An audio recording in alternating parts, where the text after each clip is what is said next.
शांति। आज 17 अक्टूबर 2025 की बाबा की साकार वाणी है। बाबा कहते हैं, मीठे बच्चे, जैसे बाप भविष्य 21 जन्मों के लिए सुख देते हैं, वैसे आप बच्चे भी बाप का मददगार बनो, प्रीत बुद्धि बनो, दुख देने का कभी ख्याल भी ना आए। आज का प्रश्न है, तुम रूप बसंत बच्चों का कर्तव्य क्या है? उत्तर में बाबा कहते हैं, तुम रूप बसंत बच्चों का कर्तव्य क्या है, साथ ही तुम्हें बाप की कौन सी शिक्षाएं मिली हुई है? आज का प्रश्न है। उत्तर में बाबा कहते हैं, तुम रूप बसंत बच्चों का कर्तव्य है मुख से सदैव रत्न निकालना। हम बच्चों के मुंह से सदैव ज्ञान रत्न ही निकले, कभी भी हमारे मुख से पत्थर नहीं निकले, अर्थात कोई भी कठोर बोल नहीं निकले जिससे किसी को हर्ट हो। बाबा कहते हैं, सब बच्चों के प्रति बाप की शिक्षा है, बच्चे आपस में कभी एक दो को तंग नहीं करना, गुस्सा नहीं करना। आपस में हम भाई बहन कभी एक दूसरे को परेशान नहीं करें, एक दूसरे पर गुस्सा नहीं करें। यह आसुरी मनुष्यों का काम है।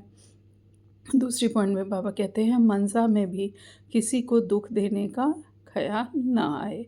तीसरी पॉइंट में, निंदा स्तुति मान अपमान सब कुछ हमें सहन करना है। सब में हमारी स्थिति समान हो, कोई निंदा करे या कोई बहुत हमारी तारीफ़ करे, स्तुति करे, मान दे, अपमान दे, सब कुछ सहन करना है। बाबा कहते हैं, अगर कोई कुछ बोलता है तो शांत रहना, अपने हाथ में लौ नहीं उठाना। बाबा बैठा है ना सबके हिसाब किताब लिए, तो हमें नहीं वो सब लौ उठाना है हाथ में। कोई कुछ भी कहे, हमें सहन करना। आज का गीत है, तो प्यार का सागर है। ओम शांति। आज धारणा के लिए मुख्य सार में बाबा ने पहली पॉइंट कही है, माया के बस होकर कोई भी आसुरी चलन हमें नहीं चलनी है। अपनी चलन का रजिस्टर रखना है, ऐसा कोई कर्म नहीं करना है जिससे हमें पश्चाताप करना पड़े। कोई भी माया चाहे कुछ भी करे, हमें कोई भी आसुरी विकारी कर्म नहीं करना है। अपने चलन का हमारा पूरा दिन कैसा रहा उसका हमें रजिस्टर रखना है, ऐसा कोई भी कर्म नहीं हो जिसका हमें पश्चाताप करना पड़े। दूसरे पॉइंट में बाबा कहते हैं, बहुत बहुत प्यार और नम्रता से सेवा करनी है, मीठा बनना है। मुख से आसुरी बोल कभी नहीं निकालने हैं। संग की बहुत बहुत संभाल करनी है, श्रीमत पर चलते रहना है।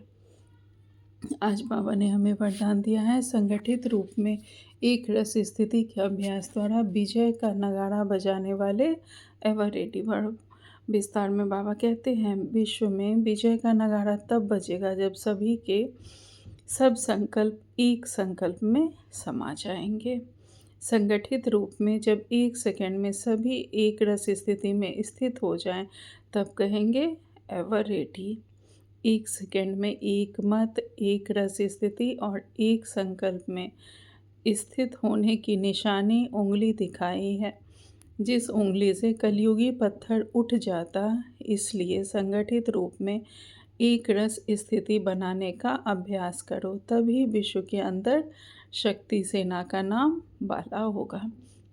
स्लोगन में बाबा ने कहा है, श्रेष्ठ पुरुषार्थ में थकावट आना यह भी आलस्य की निशानी। अगर हमारा पुरुषार्थ अच्छा है तो हमें थकावट नहीं आएगी, यह भी आलस्य की निशानी है।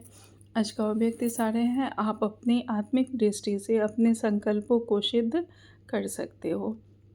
वह रिद्धि सिद्धि है अल्पकाल, लेकिन याद की विधि से संकल्पों और कर्मों की सिद्धि है अविनाशी। याद की विधि से हम अपने संकल्पों और कर्मों की सिद्धि हम में जो मिलती है वह अविनाशी होती है। बाबा कहते हैं, वह रिद्धि सिद्धि यूज़ करते हैं और आप याद की विधि से संकल्पों और कर्मों की सिद्धि प्राप्त करो। अच्छा, ओम शांति। शुक्रिया बाबा।